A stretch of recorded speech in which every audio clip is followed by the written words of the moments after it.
Amadura Children Books presents Aide, the Dirty Boy, a story that teaches about the importance of good hygiene and good grooming.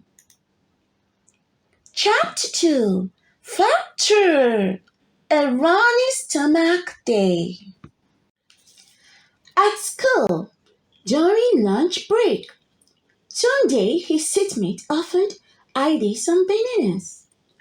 Aide hungrily ate the bananas without washing his hands. And after eating the sweet bananas, he used his cardigan to wipe his sticky and grimy hands and the food encrusted on his mouth. Being so lazy and unwilling to get up from his seat and throw the banana peels inside the wastebasket, he dropped the banana peels on the floor instead, just beside his desk. What a mess! During the next lesson, his stomach started to rumble. He could feel his bladder tighten and the sudden urge to use the toilet. He has got a runny stomach. Ida tried to suppress the urge, but the more he tried, the more he couldn't. Finally, he belted out a very loud fart. Factor!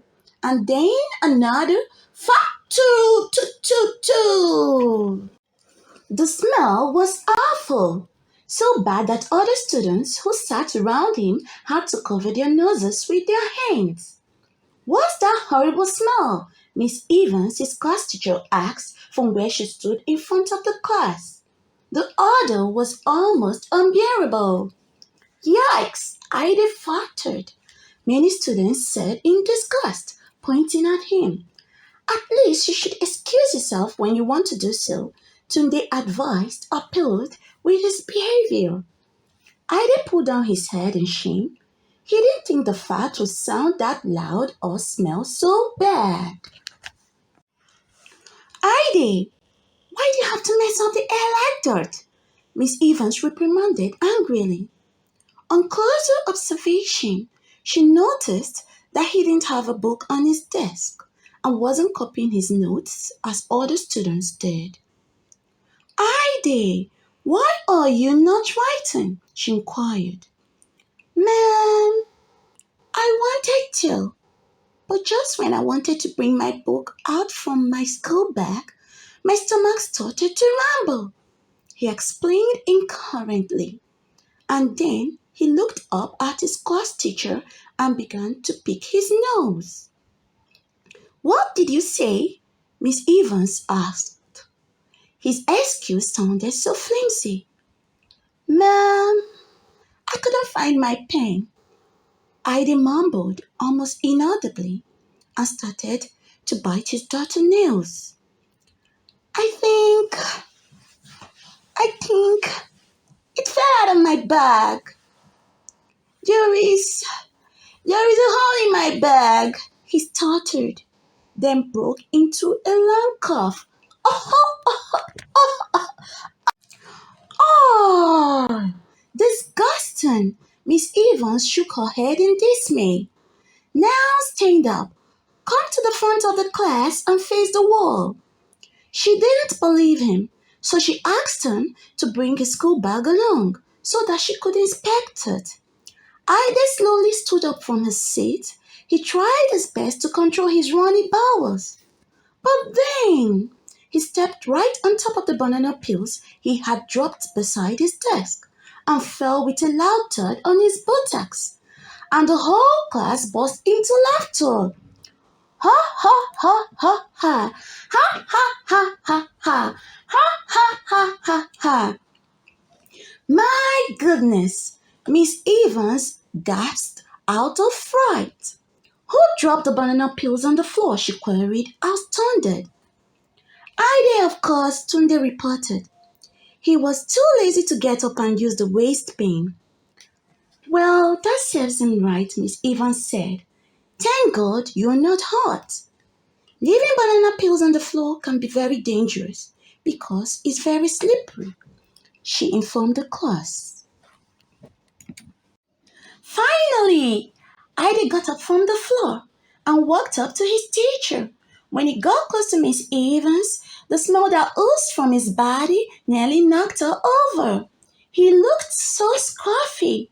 His uniform and cardigan smelled. His shirt was rumpled and wasn't tucked in, and his mouth and sneakers oozed. Miss Evans held her breath and quickly examined his school bag. Ida's bag was filled with biscuit crumbs and dirt. Underneath was a small hole which looked like it was made by a small rat.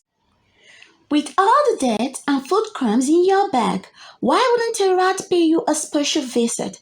And when you pick your nose and bite your fingernails, why wouldn't you have a cough? She muttered in disgust. I'm sorry, ma'am, Ida said, and then he sneezed into his hands and quickly wiped it off on his cardigan, all to Miss Evans' horror. It was very unsightly and disgusting. Ida was indeed a dirty boy. Now face the wall, Miss Evans ordered. Oh no, ma'am, please, I really want to go, Ida pleaded, raising his right hand. Go where? Miss Evans asked, confused and fed up with his antics. I must go, ma'am, he pleaded.